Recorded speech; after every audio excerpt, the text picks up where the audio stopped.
एक बार माता सरस्वती जी ने लक्ष्मी जी से कहा, मैं बहुत परेशान हो गई हूँ लक्ष्मी, मैं बहुत परेशान हो गई लक्ष्मी। लक्ष्मी जी ने सरस्वती जी से पूछा, क्यों परेशान हो गई सरस्वती, बात क्या है? परेशान होने का केवल कारण इतना सा है कि मेरा काम है गायन करना, मेरा काम है जनमानस में जिसने बहुत अच्छा काम किया होता है उसका गायन करना, देवता में उसका व्याख्यान वर्णन करना। मैं इसलिए परेशान हो गई हूं कि 33 कोटि देवी देवता में केवल एक देवता ऐसे हैं, देवाधिदेव महादेव, जो बिना सोचे समझे दान करते रहते हैं, बिना सोचे समझे पुण्य करते रहते हैं, बिना सोचे समझे दान करते रहते हैं, कुछ सोचते ही नहीं, उन्होंने उठाया और दे दिया। इनके दान का मैं व्याख्यान करते करते, इनके दान का वर्णन करते करते, इनके दान का गुणगान करते करते, इनके दान का महत्व कहते कहते कहते कहते मेरा मुख थक गया है। अब मैं करूं तो करूं क्या? इतने में लक्ष्मी जी बोली, जितनी तू परेशान है उससे दुगनी मैं परेशान हूं।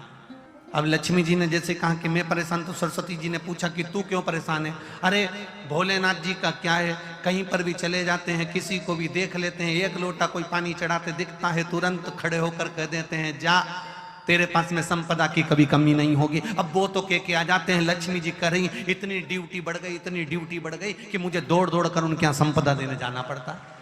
अब मैं भी परेशान हूं। अब ये दोनों परेशान होकर ब्रह्मा जी के पास गए। अब ब्रह्मदेव से कहा, प्रभु, इतने में सरस्वती जी बोली, स्वामी स्वामी स्वामी। स्वामी जी ने कहा, क्या बात है? ब्रह्मदेव बोले, तुम दोनों आज मेरे पास किस लिए आई हो? सरस्वती जी बोली, मैं बहुत परेशान हो गई। लक्ष्मी जी बोली, मैं भी परेशान हो गई। सरस्वती जी बोली, क्यों परेशान हो गई? तो कहा कि शंकर जी का गुणगान गाते गाते, गुणगान गाते गाते, अब कोई आप एक माता ने कल पत्र लिखा था, उस पत्र में लिखा था कि अगर मैं पूरी जिंदगी शंकर का गुण, आपने वो बड़ा पत्र देखा था ना, उस पत्र में लिखा था कि अगर मैं पूरी जिंदगी शिव का गुणगान गाती रहूं कि शंकर जी ने क्या क्या दिया है, तो वर्णन नहीं कर सकती। जब इंसान की ये हालत है तो देवताओं की क्या हालत होगी? तो सरस्वती जी ने कहा, मैं गुणगान कर करके थक गई। लक्ष्मी जी करी, मैं दे दे के थक गया। इसलिए ब्रह्मा जी तुरंत उठकर बोले, तुम दोनों से ज्यादा मैं परेशान, तुम दोनों से ज्यादा मैं परेशान हूं। तो इतने में तुरंत लक्ष्मी और सरस्वती जी ने पूछा, तुम कैसे परेशान हो? ब्रह्मा जी बोले, मैंने किसी के भाग्य में लिख दिया कि ये जिंदगी भर ठोकर खाएगा, ये जिंदगी भर रोएगा, ये जिंदगी भर तकलीफ भोगेगा, इसको ये रोग आएगा, इस रोग में ये बीमार होकर समाप्त हो जाएगा। मैंने इसके भाग्य में इतना इतना लिखा, और वो एक लोटा पानी लेके शंकर जी के मंदिर पहुंच गया और शंकर जी ने उसका भाग्य बदल दिया। तो मेरी लिखनी को भी भाग्य को बदल दे रहा है।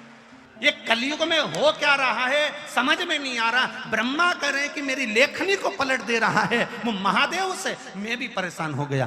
तीनों मिलकर पार्वती जी के पास पहुंच गए। माता पार्वती जी बैठी थी, तब साधना में मिलीन थी। अब तीनों बैठकर भगवान पार्वती जी के पास पहुंचे। माता पार्वती जी ने पूछा, ब्रह्मा, लक्ष्मी, सरस्वती, आज कैसे आना हुआ? सरस्वती जी बोली, हम बड़े परेशान हो गए, तुम्हारे पति तब पुण्य कर रहे, तब पुण्य कर रहे, इतना दान कर रहे कि हम बोल बोल के थके जा रहे। लक्ष्मी जी दे दे के थकी जा रही है। अच्छा, और ब्रह्मा जी तुम कैसे आए? ब्रह्मा जी बोले, मैंने ललाट पर लिखा था कि ये दुख भोगेगा, तकलीफ भोगेगा, कष्ट भोगेगा, इसकी किस्मत में कभी मकान नहीं रहेगा, इसकी किस्मत में कभी जमीन नहीं रहेगी, इसकी किस्मत में संतान नहीं रहेगी, इसकी किस्मत में ऐसा रहेगा। मैंने कितना कितना लिखा था, पर वो लोटा भर के शंकर जी को जल चढ़ाता है और देवाधिदेव महादेव प्रसन्न होकर उनके भाग्य को बदल देते हैं। हम तीनों परेशान हो गए, इसलिए हम अपनी नौकरी छोड़ने के लिए आए। हमें अब यहाँ सर्विस करना ही नहीं, जब हमारी चले ही नहीं तो हम करके करेंगे क्या? पार्वती मैया आप कुछ कहो। पार्वती जी बोली, मेरा पति मेरे कहने में कभी नहीं चलता, मेरे कहने में चले ही नहीं तो मैं बोलूं क्या उसको? वो मेरे कहने में चलते तो मैं कह देती। फिर भी अगर आप कह रहे हो तो मैं बात करती हूँ। पार्वती जी भी शिव जी के पास गई। लक्ष्मी, सरस्वती, ब्रह्मा तीनों चारों शिव जी के पास गए। भोलेनाथ जी को एक लोटा जल चढ़ाया। शंकर जी प्रसन्न हो गए। प्रसन्न होते से बोले, मांगो तुम्हें क्या चाहिए?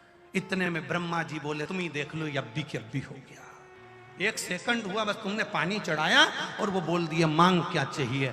अब इतने में पार्वती जी बोली, प्रभु बस इतना सा चाहिए। ब्रह्मा जी बड़े दुखी हैं। क्यों? इनने भाग्य में लिखा कि इसको ये दुख आएगा, इनने भाग्य में लिखा कि इसकी औलाद नहीं होगी, इनने भाग्य में लिखा कि इसको ये बीमारी आएगी, तुमने पलट क्यों दिया? ब्रह्मा जी तुम समझ नहीं सकते। चक्कर ये है कि मेरे पास कोई आता है, मेरा नाम ओघड़ दानी है। ओघड़ दानी का मतलब होता है जो कुछ सोचे समझे बिना दे दे, ओघड़ दानी है मेरा नाम। तो ब्रह्मा जी बोले तो तुम्हारे पास जो हो वो दो ना। शंकर जी बोले मेरे पास जितना था मैंने सब लुटा दिया, बस केवल डमरू बचा है, केवल अकेला डमरू और गले में सांप त्रिशूल। और कोई भी अभी तक मंदिर में आया उसने आज तक नहीं किया कि तुम्हारा सांप दे दो। बोलो रे नोएडा वाले, तुमने कभी कहा हो जाकर कि तुम्हारा सांप दे दो, या तुमने कहा हो तुम्हारा डमरू दे दो या त्रिशूल? ना ना ना, आज तक कोई मंदिर में आके बोला ही नहीं कि तुम ये दे दो। जो भी आता है अच्छी चीजें मांगता है। तो शिव जी बोले मेरे पास जो था मैंने सब दान कर दिया। मैं तो खुद शमशान में रहता हूँ, वहां पर कुछ भी नहीं रहता, और गुफा के अंदर रहता हूँ, वहां भी कुछ नहीं रहता। इसलिए तो फिर तुम ये बोलना बंद कर दो। शंकर भगवान बोले मैं बोलता हूँ, तुम देने जाते ही काहे को? कौन ने कहा कि तुम जा? अरे प्रभु तुम तो कहकर चले जाते हो कि जा तेरे घर में संपदा की कमी नहीं होगी। अगर लक्ष्मी जी नहीं जाती है तो नारायण रुष्ट होकर बैठ जाते हैं और कहते हैं तूने मेरे शिव का कहना नहीं माना, आज से मैं तेरा मुख नहीं देखूंगा। इसलिए लक्ष्मी को दौड़ना पड़ता। देवता भाग्य बना सकते हैं, देवता तुम्हारा भाग्य लिख सकते हैं, देवता भाग्य का लिखा तुम्हारे सम्मुख में ला सकते हैं। केवल भाग्य को बदल सकता है तो वो देवाधिदेव महादेव बदल सकता है। जो रावण को लंका दे सकता है, बाणासुर को हस्त दे सकता है, भस्मासुर को भस्म करने का आशीर्वाद दे सकता है, एक चोर को कुबेर बना सकता है, वो कोई साधारण नहीं हो सकता। एक चोटे को जो चोरी करने शंकर के मंदिर गया है उसको कुबेर बना दिया। तुम एक लोटा जल लेकर शिव जी के मंदिर में जाते हो, विचार करिएगा, आपको लगता होगा एक लोटे जल से कुछ नहीं होता होगा। फालतू की बात, फालतू की बात। जो तुमको ज्ञान दे कि लोटा भर के पानी चढ़ाने से कुछ नहीं होता, लोटा भर के जल चढ़ाने से कुछ नहीं होता, जो तुमको ज्ञान दे तुम उससे कह देना तूने चढ़ा के देखा क्या? 2-3 महीने तू मंदिर गया क्या? दिल से चढ़ाया क्या?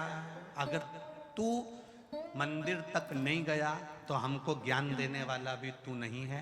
हमारी मर्जी, मैं चाहे जो करूं मेरी, मैं चाहे मंदिर जाऊं, मैं चाहे झाड़ू लगाऊं, मैं चाहे जल चढ़ाऊं, मैं चाहे पत्ती चढ़ाऊं, मेरी।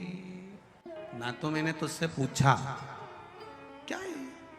श्री शिवाय नमस्तुभ्यम, श्री शिवाय नमस्तुभ्यम। क्या है? क्या है? ये तो विद्येश्वर संहिता में लिखा है श्री शिवाय नमस्तुभ्यम। शिव महापुराण के विद्येश्वर संहिता में लिख दिया श्री शिवाय नमस्तुभ्यम। ये तो भगवान शंकर को नमन करना लिखा है कि श्री शिवाय, बोलो बोलो जम के, शिवाय ये तो शिव जी को नमन करना लिखा है। ये तो मंत्र है ही नहीं, फिर संसार के लोग इसको क्यों जप रहे हैं?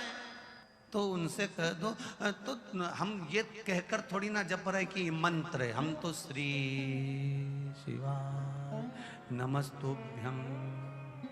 क्या होगा जपने से?